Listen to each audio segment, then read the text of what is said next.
us at least, at the end of last year and coming into camp this year. Was he like that a year ago at this time? Was that a process with him? No, you've never doubted his confidence. I mean, he's always been a confident kid. But I tell you what you do see is, you tell Quinshad, hey, to move your game to another level, you got to get stronger. Well, you see him at the end of the summer, and his numbers in the weight room are much improved. His body's changing.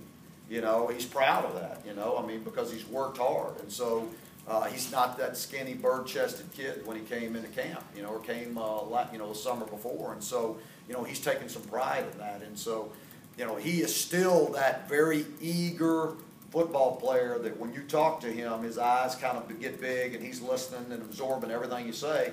And then the great thing about Quinshad is he has such great football savvy.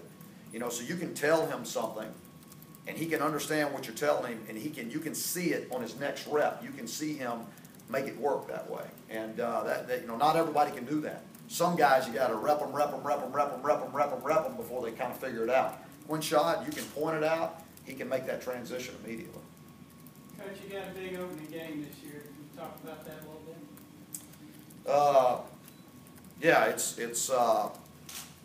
think it's a tremendous opportunity that's been provided to us that we get to open up on national TV on what is that, the 29th of this month, and against a great football team, and so I mean it's what an opportunity for our football team. To showcase who we really are, who the 2013 Tar Heels are, and it gives us, for me, it's kind of a measuring stick of where we are in year 2 of the program. Intangibly, what can a game like that do for your program in terms of exposure, recruiting? Yeah, I don't even know how to quantify it actually. I mean, does that word work there? Yeah. That's pretty good. My English teacher would be proud.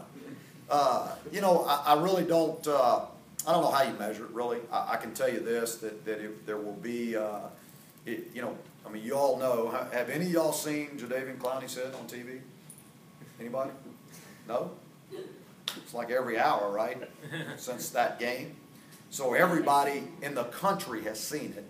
So, 99% of the people out there in the world are going to turn that TV on that night to see number 7, see what he does to number 2, and so, but that's a great thing for us. I mean, when they turn that TV on, they're going to see the Carolina Blue also, and so I think it's just a great way, a window to our university to show who we are and what the Tar Heels are all about. Coach, what are your thoughts about the position battles in the secondary? It looks like a lot of veterans, but young guys trying to push them.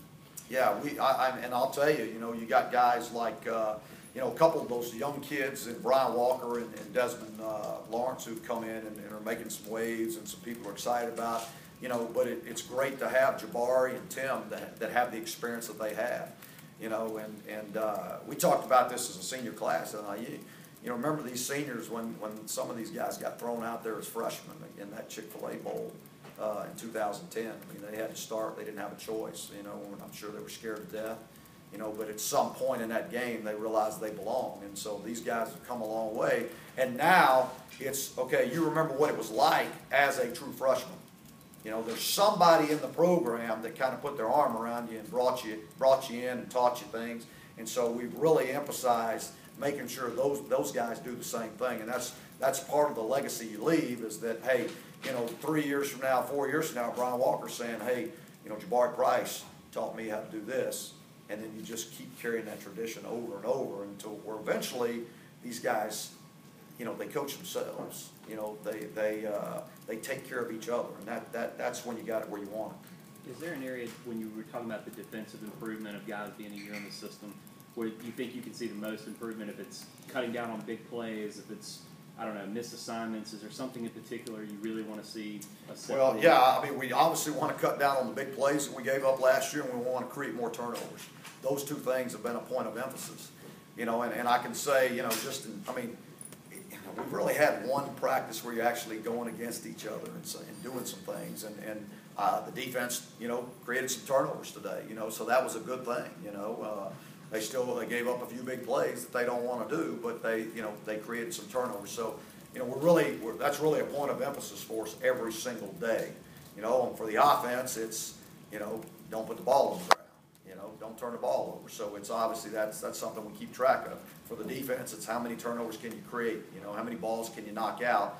You know, how many can you return for 6? I mean, all those things, and we keep track of all that in the practice. And so, you know, those guys know what I guarantee you, throughout the entire practice, they know what those numbers are.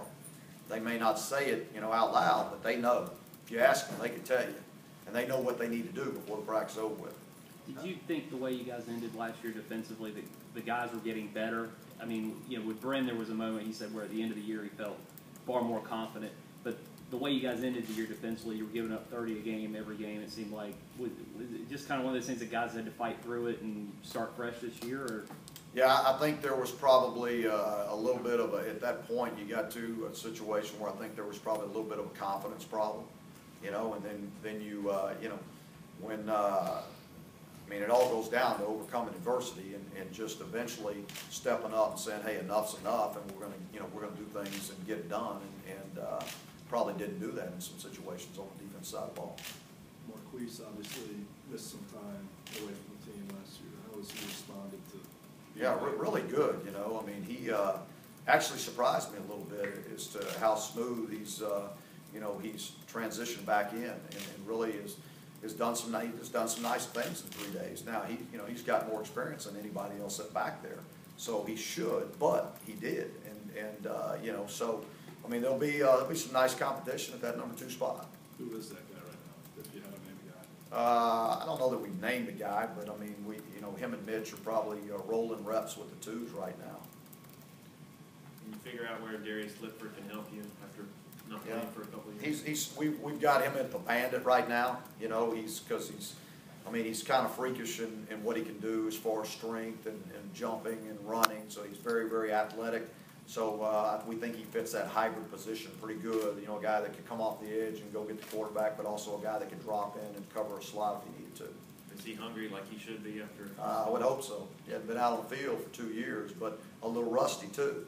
You know, I mean, it's he's been riding a bike for 2 years. You know, basically. I mean, rehabbing. So a little bit easier over there than when you're out there. You know, I laughed at him today about that. You know.